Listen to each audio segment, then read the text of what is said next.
பேசும்போது திசைகள் கிடையாது. காதல் பேசும்போது மொழிகள் கிடையாது.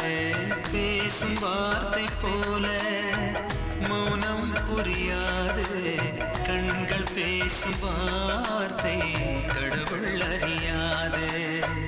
உலவி திரியும் காற்றுக்கு உருவம் தீட்ட முடியாது. காதல் பேசும் மொழியெல்லாம் சப்த கூட்டில் அடங்காது. இயற்கையின் மொழிகள்